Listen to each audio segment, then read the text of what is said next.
So that is the waveform. That's the inverter. Okay. Yes. And that is the panels. So it is generating. You see, it doesn't look like a pure sine wave. Okay. Okay.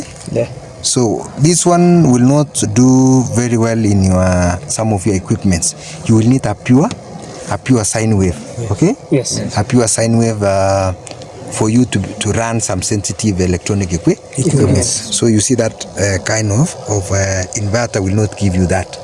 Okay. And that is why ile saa haingefanya.